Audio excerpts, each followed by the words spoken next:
Good morning. It's Tuesday, the 13th of August, and this is Govindraj Ethiraj, headquartered and broadcasting and streaming from Mumbai, India's financial capital. The take. It is clear to most now that the major issue in the latest Hindenburg salvo is not the Sebi chairperson, that's Securities and Exchange Board of India chairperson Madhabi Puri Buch, but it's Adani. Now, whether or not the Sebi chairperson should have disclosed more details of her past investments, including the family and the conflicts of interest, is something that will soon be settled one way or the other. But to reiterate what I said yesterday, she should invite an inquiry, disclose proactively all her and her family assets on the Sebi website, and there is a good chance everyone can or could have moved on. But the issue is that the crossing of wires and paths, even if inadvertently, with the Adani's investments in an offshore fund, brings the needle back to Adani. The Adanis fully realize that there is a problem in the public perception of them and their stocks, and has been for more than a year, since January 2023 to be precise, when Hindenburg first fired its barrage. Now, while the Adanis have managed to get through a lot and the stocks have bounced back, the stigma quite evidently still holds, as is also evident from the manner in which the Adani stocks fell on Monday following that second installment from Hindenburg, a day when the rest of the market was pretty flat or definitely more positively positioned. Last week, Bloomberg did a fairly in-depth video-cum-text report on the group, evidently with full access, including to all the next-generation leadership and inheritors, and a willingness to answer all the tough questions. Now, the tough questions, to be fair, were asked, but the Adanis were not grilled, and perhaps the interview would not have happened if it came to that. But the point is that the Adanis did make a somewhat sincere attempt to open up to an independent news organization, as opposed to, let's say, speaking to NDTV, who they own. Now, this also tells you why it's important to be seen to be questioned by independent media and journalists, large or small, and not, for example, look to regurgitated content disseminated by blogs run by stockbroking houses, or media that is owned by parties whose interests may conflict or clash with the news in question or the people who generate the news in question. Now, let's come back to the Adanis. One key problem has been, from day one, the unclear ownership of overseas companies that own shares in Adani companies in India, leading to concentrated holdings here, which, among other things, creates artificial scarcity and thus moves stock prices. The other was to do with accounting issues, which I feel is not the major one, at least right now. These companies or funds are sitting outside India and thus not subject to Indian jurisdiction as such. Attempts to seek information, assuming they were made, have usually come to naught. So the good news is that post this episode, Sebi, under Madhabi Puri Buch, current chairperson, has made it mandatory for overseas funds like these, with concentrated positions among others, to share information on ultimate beneficial owners. So remember, we're talking about overseas funds who technically have no reason to respond to an Indian jurisdiction. But there is no way to force an entity, which is these overseas entities, to reveal something that they do not want to, or in any case, you will have to believe what they tell you. So, Sebi, by the way, has not really spoken on the Adani issue per se, at least formally as I can see, ever since. So there is no way of knowing where the investigations have gone, what they've uncovered, if anything. Nothing in public domain as it appears, except for what would be a clean sheet. So the Sebi problem clearly went away, but the shadow has not. Now, this is something that the Adanis must realize will come back to haunt them again and again. And the only way to address it is to speak freely and openly and respond to questions on the mechanics of these investments and other charges in the original Hindenburg report. So the Adanis also surely realize that a share price comeback is not success or victory in the integrity game if the shadow, as we've talked about before, of their past looms so large. Perhaps they thought that the matter has been resolved, but evidently it's not. I argued before that they have to open up on their shareholding, including the mechanics of it, and the overseas investors, and answer every possible question that could be asked of them, and by people who can be relied upon to ask questions and whose questions will be believed, and then who will question further till there is complete clarity on the past. Coming open one way or the other is the only way to bring finality to this. So even if the markets react, it cannot be worse than these continuing shocks and not knowing when the next one will come. Moreover, as all institutional investors who barely put any funds in the Adani stocks would know and also would acknowledge, the Adani Group's assets are sound and solid in most cases, from ports and airports to consumer products and cement, stuff that we can see and actually consume. Now, these are real assets and not financial illusions, and not in the league of venture fund tech companies that have imploded all the way as they're happening right now across the country. So the Adanis would do good to all, including investors present and future, to close this episode to the extent that it can be. Which brings us to the top themes of the day. The markets withstand Hindenburg, the Adani stocks don't. Inflation is down to 3.5%, but why you shouldn't be celebrating as yet. And Bharti buys a 25% stake in the iconic UK brand British Telecom.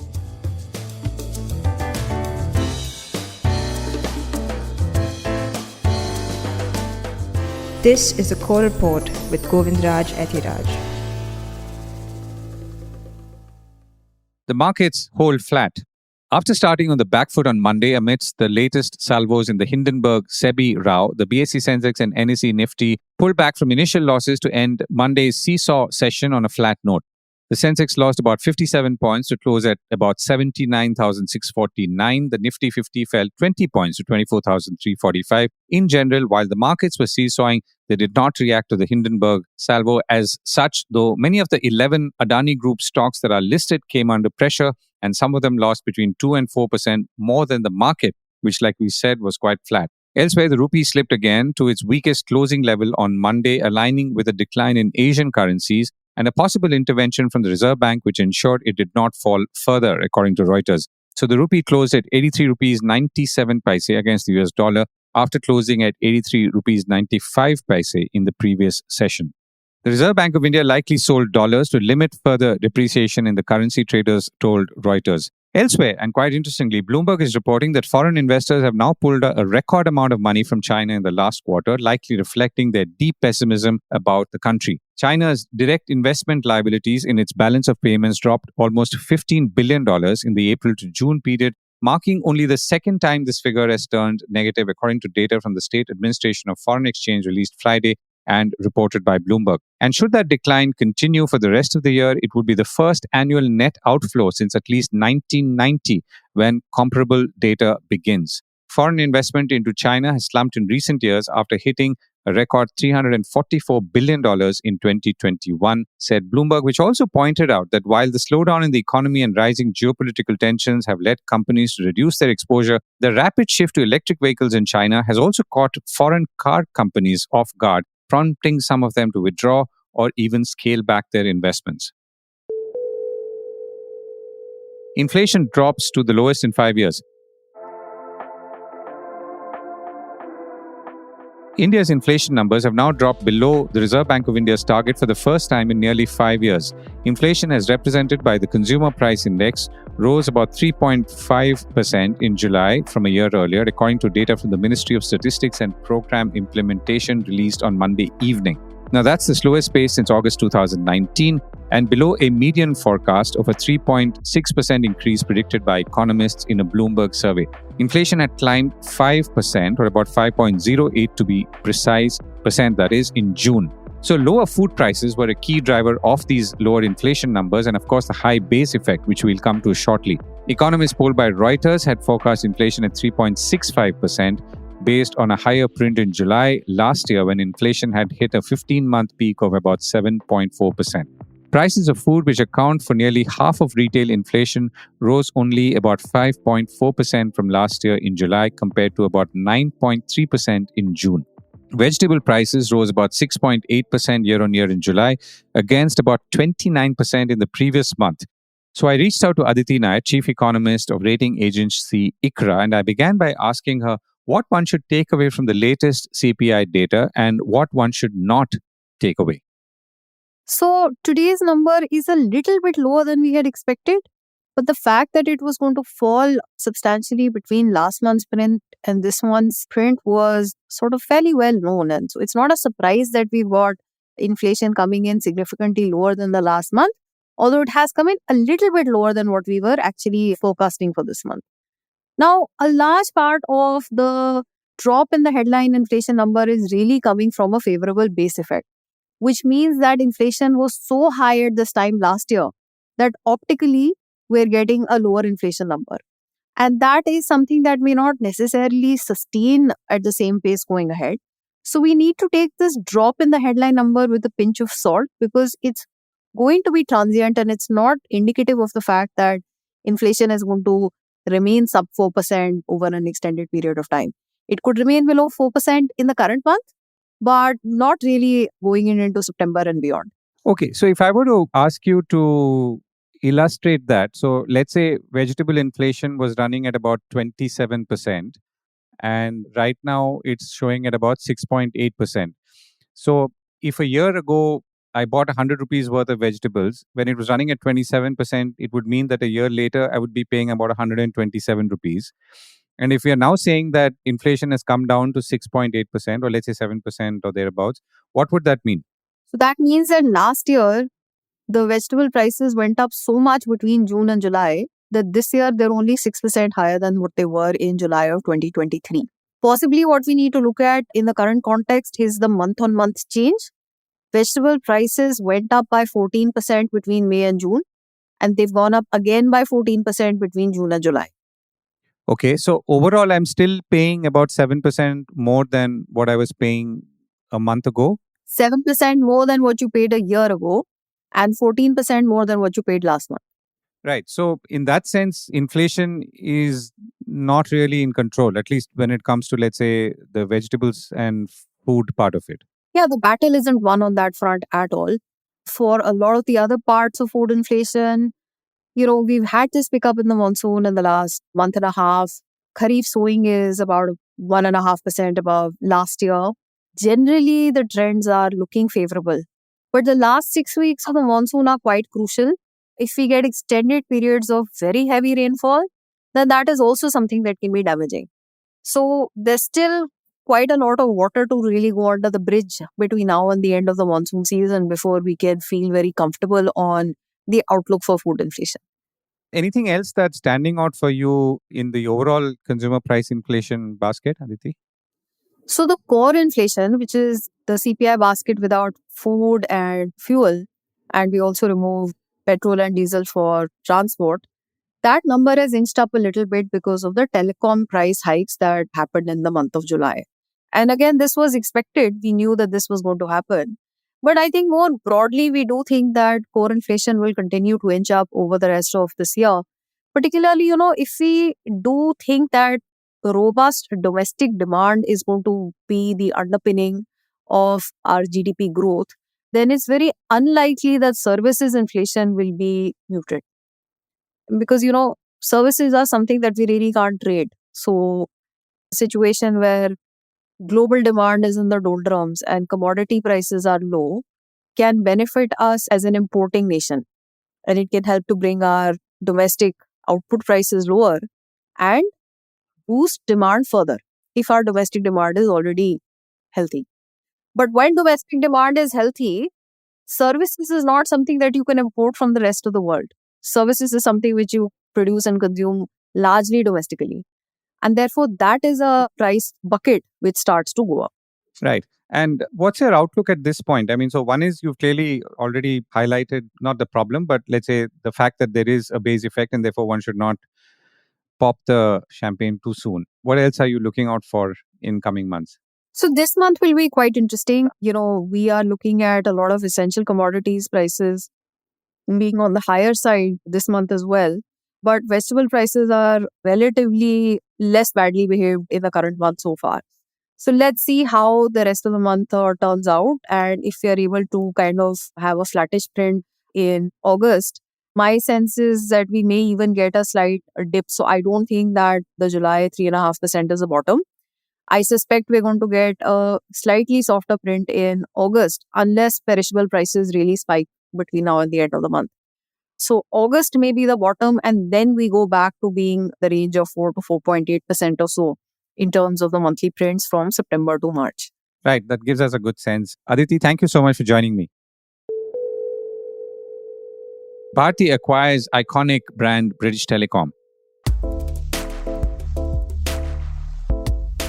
The Sunil Mittal-owned Bharti Enterprises said it would acquire a 24.5% or almost 25% stake in British Telecom worth about $4 billion, buying out the British company's top investor, telecom tycoon Patrick Drahi, as his Altis Group struggled with high debts, according to CNBC. And interestingly, British Telecom owned a 21% stake in Bharti Airtel in the late 1990s. Bharti said in a statement on Monday it had no intention of making an offer to acquire the whole of British Telecom, or BT, the former state monopoly, which is Britain's biggest broadband and mobile company. Bharti said it would buy an initial 9.9% before seeking to add the remaining 14.5% following regulatory approvals. It also said it supported BT's executive team and strategy as the group pushed forward with an ambitious transformation program to deliver long-term growth. BT shares have risen by about 24% in the last 6 months as the fruits of its long-term investment plan to build the country's fiber network start to materialize, said CNBC. Mexican magnate Carlos Slim also bought a 3.2% stake in June this year. Bloomberg reported that the move will bolster Bharti's international expansion while giving the British carrier more investor stability. Sunil Mittal said in a call with reporters on Monday that they were long-term telecom investors and that this was not a stock market operation. Bharti's stake in British Telecom, by the way, is part of an international expansion effort, and more on that shortly, that follows investments in Africa and UK-based satellite company OneWeb, which merged with Eutelsat in 2023. The BT CEO Alison Kirkby said in a statement on Monday that they welcomed investors who recognize the long-term value of their business, and the scale of investment from Bharti was a great vote of confidence in the future of BT Group and their strategy. Sunil Mittal, meanwhile, said that one reason the British operator may have fallen behind was a slow rollout of fiber that allowed so-called altnet rivals to get a foothold in areas BT Openreach had not covered. European telecom operators, including BT, have been struggling, says CNBC, in general to make a return on capital as they attempted to roll out expensive 5G mobile technology and connect homes to fiber lines. To get a sense on what Bharti's strategy is and how this pans out, particularly in a global context, I reached out to Shiv Putcha, telecoms and mobility analyst and also director of research and consulting at GSMA. I began by asking him what he took away from this interesting acquisition by the Bharti Group. Number one, it seems like there was an opportunity in the first place because of the circumstances around Altice in the UK. And as you're aware, they've also been selling off some other assets. So this was probably in the works for some time. And, Bharti and BT do have some history, as you're aware of as well, including BT being a prior investor in Bharti Airtel and so on. So, know each other for a long time. So I think an opportunity presented itself, and it's a good diversification sort of, or a strategic opportunity for, as they said, they're not interested in acquiring the entire company, which kind of makes sense. But I think this, is the next set of opportunities for a group like Bharti. The India business is stabilizing. Even Airtel Africa seems to have come through the worst of it. And this is not only was the opportunity available, I think it was also available because they've just gotten over that first round, the heavy expenditure, the capex from the 5G build out. So all of these kind of combined, I think, has prompted them to pull the trigger on this. British Telecom is obviously, or BT as it's now known as, it's a very iconic brand and name in Britain. And I guess there is that sort of optical bit about an Indian company, again, after maybe Jaguar Land Rover and so on, buying into an iconic British brand. So, and I'll come to that in a moment. But does this also suggest that the India opportunities for telecom players like Bharti are now limited? I wouldn't say limited, but it's not a high growth kind of, the environment that it was, even 5 years ago, perhaps. Because if you talk about 5G, the consumer opportunity it's significant, but it's more people transitioning from previous generations to this, right? On the consumer side. Most of the opportunities will come from an enterprise play, but that's going to take some time to play out. So in the meantime, what do you do? Okay, they've got fixed wireless access, which is a good, monetization sort of opportunity for them, but they do need to do other things. So I wouldn't call it limited, but it's also a timing issue. Right now, they just digested all the capex spend, the network is out, so you can't sit still. And if an opportunity like this comes up for a prestige kind of play, as you just refer to it as, I think, certainly it's a big feather in their cap. Right. And I was looking at the BT, what their size and spread is. So they have about 25 million subscribers, and they're the largest provider of consumer mobile and fixed broadband communications in the UK. And that's what they say. And of course, they also have a lot of debt that they're sitting on. And maybe those are some of the reasons why maybe they're existing investors who for other reasons too may be getting out. But the larger question is that is there any synergy at all between, let's say, a group like Bharti and a British telecom? In terms of immediate, obviously, it's in a completely different country. It's not an adjacent market as such, but it is a mature market. BT has substantial assets and a subscriber base and a revenue stream and everything you just mentioned. So I think one opportunity where maybe Airtel Bharti can step in and help them is there is more and more convergence, in terms of the offerings in the UK between mobile, broadband, and sort of in media play as well. So I think BT probably could use some help in that, in those areas. And any may be able to, this investment will certainly give them a shot in the arm at the right time when the competition levels are heating up in the UK domestic market. When you look back a little and maybe look ahead, what's the nature of the telecom industry or the architecture of the telecom industry looking like? So, I mean, if I can supplement that, for example, Bharti clearly started in India, but then acquired assets in Africa and a couple of other countries, smaller ones. Vodafone is in India, but it's a global player and now is partnered with an Indian company. Jio, at this point, is a purely domestic play and may expand later, but we don't know. So how is this? I mean, are you seeing any sort of architectural commonality or any trends in that? Yes. So a few things at a very high level, sort of macro view. Definitely there is increasing consolidation going on in the industry. And, it goes in ebbs and flows always, of course, but I think we're seeing turn to some large operator groups. And there are people who are looking at opportunities in Europe at the moment. It's not just Bharti, even there are some others, some Middle Eastern sort of telcos and others who are looking at available opportunities. And there's also increasing convergence in the sense of it's not just consumer or wireless only. You're seeing more a diversified sort of set of assets across mobile, across broadband, across, IoT. And now you're looking at satellite coming up also. And all of them will increasingly converge onto a common network architecture.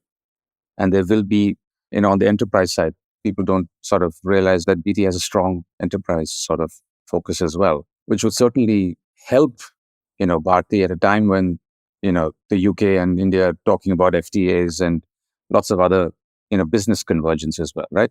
So there are quite a few things that they can work on, but all of these are large operator groups on increasingly consolidated common infrastructure is the way things seem to be going. And this certainly plays into that story. Right. Makes sense. Shiv, thank you so much for joining me. Thank you so much, Govind.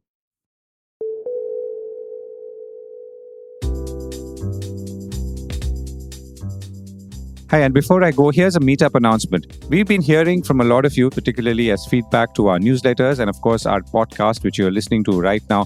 So we thought we'll host a small virtual meet with some of you, that's newsletter subscribers and listeners of this podcast, and interact with you and really understand what you'd like to see or hear or read from us. So the date is Friday, August the 16th, and the time is 5 p.m. That's Indian Standard Time on Zoom. The registration link is in the show notes. See you there.